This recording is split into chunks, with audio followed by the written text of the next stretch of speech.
साईं की बात। बच्चे, जो तुम्हारी भविष्यवाणी हुई है ना, उससे डर क्यों रहे हो? उससे घबरा क्यों रहे हो? हाँ, परेशान क्यों हो? जो होने वाला है ना वो नहीं होगा। जो तुम्हें बताया गया, जो तुम्हें दिखाया गया ना, वो सत्य घटित नहीं होने वाला। जानते हो क्यों? क्योंकि तुम्हारे बाबा तुम्हारी रक्षा कर रहे हैं। और तुम कहोगे ना कि ये सब मुझे क्यों दिखाया, क्या कारण था मुझे दिखाने का? तो मेरे बच्चे, ये दिखाने का कारण ये था कि जो आगे होने नहीं वाला ना, जो हो सकता था, उससे मैं तुम्हें अवगत कराना चाहता था कि आगे क्या हो सकता था। लेकिन तुम्हारी भक्ति के कारण, तुम्हारे प्यार के कारण ना, वो सब अब नहीं होगा। वो घटित होगा ही नहीं, वो तुम्हारे सामने आएगा ही नहीं। लेकिन वैसा हो सकता था क्योंकि तुमने जो अपने साईं के चरण पकड़े हैं ना, अपने भक्ति से साईं को रुझाया है, साईं को प्रेम किया है तुमने, मुझे बहुत प्यार किया है तुमने। तो बस उसी का फल है ये कि जो आने वाला कल है ना तुम्हारा, वो बहुत अच्छा होगा। जो भी आफत थी, जो भी चीज़ें थी ना, वो सब टाल दी गई हैं मेरे बच्चे। तुम्हें सिर्फ इसलिए दिखाया गया कि तुम आगे से तुम सतर्क रहो चीज़ों को लेकर, कि तुम्हारी भक्ति के कारण ना इतना कुछ हो सकता है। तुम्हें कभी कभी शक होता है ना कि तुम भक्ति करते हो मेरी, उसके बावजूद भी तुम्हें कुछ दिखाई नहीं देता, तुम्हारे साथ कोई लीला नहीं हो रही। तो ये लीला ही तो है। तुम्हारी भक्ति के कारण, तुम्हारे प्यार के कारण और तुम्हारे विश्वास, तुम्हारे सबूरी के कारण ये सब हो रहा है ना मेरे बच्चे। मैं ज़रूरी नहीं कि हर किसी बच्चे को जताऊं जाकर कि वो मेरी भक्ति कर रहा है और उस वजह से मैं उसकी कष्ट को काट रहा हूँ। लेकिन मुझे अपने बच्चों का शक दूर करना होता है, उन्हें भरोसा दिलाना होता है, विश्वास दिलाना होता है कि जो वो मेरी भक्ति कर रहे हैं ना, वो व्यर्थ नहीं है। उन्हें फल मिल रहा है, तुरंत के तुरंत मिल रहा है। चीज़ें हो रही हैं उनके साथ में, लीलाएं हो रही हैं। और सुनो, जो लीला अभी तुम्हारे साथ हुई है ना पिछले कुछ दिनों के अंदर, वो लीला ही है। उस लीला को मानो, समझो, और जो हुआ है उसको स्वीकार भी करो।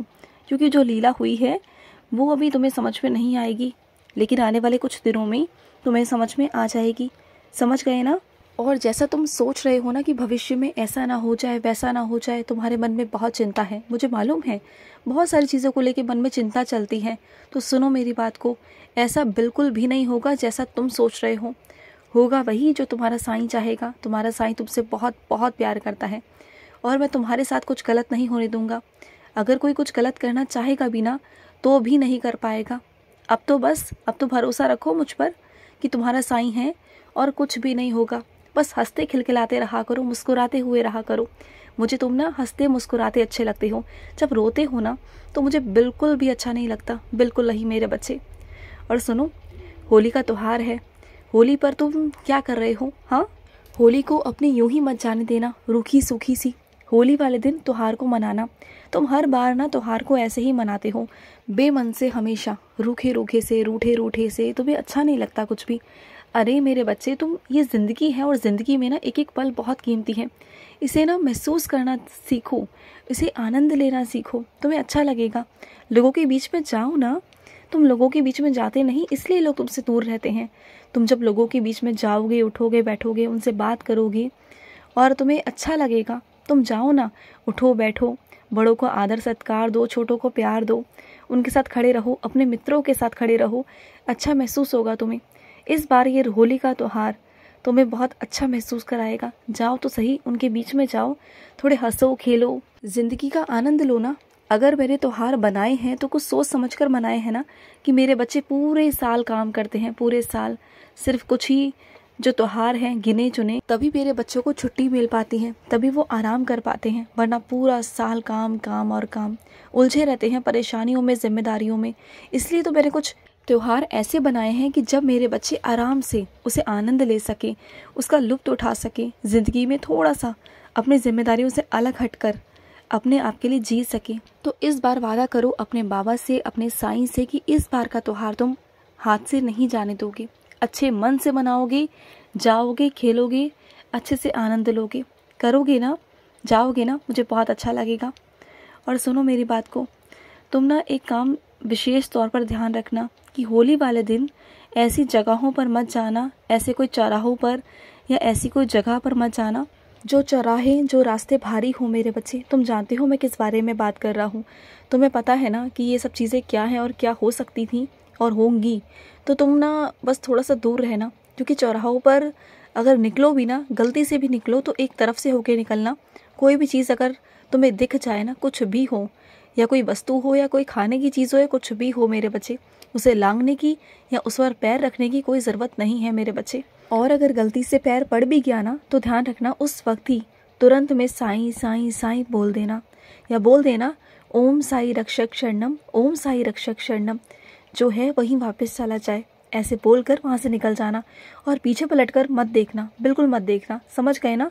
कुछ भी नहीं होगा, मैं तुम्हारी रक्षा करूँगा, समझ गए? लेकिन जितनी सावधानी तुम बरत सको उतनी बरतना, बाकी तो मैं हूँ ना तुम्हारे साथ। और वैसे भी जब होली खेलने बाहर जाओगे ना, तो उदी लेकर जाना, उदी का सेवन करके उसके बाद ही घर से बाहर निकलना। और अपने फ़ोन का बहुत ध्यान रखना, पानी से बचा कर रखना, और अगर हो सके तो फ़ोन घर पर छोड़ के जाना, क्योंकि मुझे नहीं लगता कि होली में तुम्हें फ़ोन की कोई ज़रूरत है भी। और अगर बहुत ज़्यादा ज़रूरत है तो बचाकर, पानी से बचाकर ध्यान रखना, या किसी पॉलीथीन में या किसी चीज़ में उसे ऐसे स्थान पर रखना कि जिससे कि वो बचा हुआ रहे मेरे बच्चे। और सुनो, तुम्हारे मन में कई दिनों से चल रहा है ना कि तुम अब अपनी जिम्मेदारियों को किसी और पर सौंपना चाहते हो, तुम अब थक गए हो अपनी जिम्मेदारियों से, अपनी चाबियों को तुम किसी ऐसे इंसान को देना चाहते हो जो जिम्मेदार है। तो सुनो ना, ज़रूरी नहीं कि तुम अपने ही खून के रिश्ते को वो दो।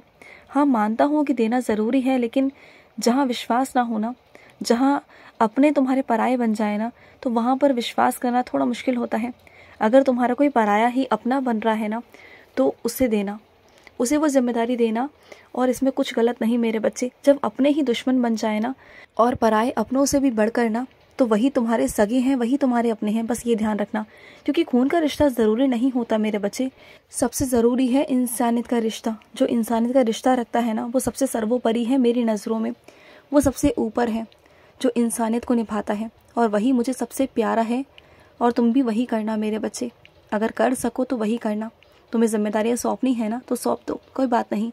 बाकी तुम आराम से ज़िंदगी जियो ना, क्यों जिम्मेदारियाँ तुम्हें लेनी है अब इस उम्र में आकर? तुम्हें बिल्कुल शांति से और कुछ नहीं करना, सिर्फ मेरा नाम जाप करना है, सिर्फ मेरे बारे में सोचना है। ना इधर की सोचो ना उधर की सोचो, किसी और के बारे में मत सोचो। जो जैसा है वो वैसा रहेगा, जिसकी ज़िंदगी जैसी है वो वैसी रहेगी। किसी को सुधारने जाओगे तो परेशान हो जाओगे। तुम सिर्फ ईश्वर का नाम लो, ईश्वर सब संभाल लेंगे। वो बैठे हुए हैं ना करने वाले, जिन्होंने पैदा किया है, वो सब संभाल भी लेंगे, सबको देख भी लेंगे, समझ गए ना? और सुनो, मैं अपने कुछ बच्चों को काम देना चाहता हूँ। पता है वो काम क्या है? कि तुम्हें कुछ पिचकारियाँ खरीदनी हैं, कुछ रंग खरीदने हैं, या तुम एक खरीदो या दो खरीदो, जितना तुम्हारी सक्षमता हो उतने खरीद कर मेरे किसी ऐसे बच्चों तक पहुँचाना, छोटे छोटे बच्चों तक, जिनके चेहरे पर मुस्कान आ सके, जो होली जानते भी ना हो कि है क्या, जिन्हें यही ना पता हो कि रंग क्या है। उनकी ज़िंदगी में रंग भरने की कोशिश करना अपने हाथों से जाकर उन्हें पिचकारी देना, उन्हें रंग देना, जिससे कि वो भी खेल सकें और बच्चों में शामिल हो सकें, क्योंकि उनके माता पिता सक्षम नहीं हैं कि वो दिला सकें। अगर तुम दिला दोगे ना, तो मुझे बहुत खुशी होगी। ये सेवा करोगे मेरी, ये सेवा मैं चाहता हूँ कि तुम करो। जब अपने घर के बच्चों को तुम इतनी महंगी महंगी चीज़ें दिलवा सकते हो, तो क्या उन बच्चों के लिए तुम छोटी सी मुस्कान नहीं खरीद सकते? वैसे मुस्कान खरीदी नहीं जा सकती, लेकिन हाँ, चीज़ें देकर तो उन्हें खरीदी जा सकती है ना। उन्हें वो चीज़ें मिल जाएंगी ना, तो वो बहुत खुश होंगे। और जो उनकी दुआएं होंगी ना, जो उनका आशीर्वाद होगा, चाहे भले ही वो छोटे बच्चे हैं, तुमसे ना कह पाएँ कि उनका आशीर्वाद है तुम पर, लेकिन जैसे ही तुम उन्हें चीज़ दोगे ना, जैसे ही उनके चेहरे पर मुस्कान आएगी ना, तो अपने आप तुम्हारे कर्मों में अच्छाई जुड़ जाएगी। अपने आप तुम्हारे कर्मों में एक अच्छा मैं लिख दूंगा मेरे बच्चे, और यही तुम्हारी अच्छाई ना आगे चल के तुम्हारे बहुत काम आएगी। तुम देखना, ज़िंदगी में ना थोड़ा सा अपने आप को बदलने की कोशिश करो। जो तुम्हारे अंदर गुस्सा है ना, इसे कम करने की कोशिश करो, क्योंकि यही तुम्हारा गुस्सा तुम्हारे लिए घातक है, नुकसानदायक है, और इसी के कारण तुम खुद को नुकसान पहुंचा जाते हो, जो तुम्हें नहीं पहुंचाना चाहिए। थोड़ा ध्यान से मेरे बच्चे, इतना गुस्सा मत किया करो। खुश रहो। आज का मध्याह्न साई संदेश समाप्त हुआ।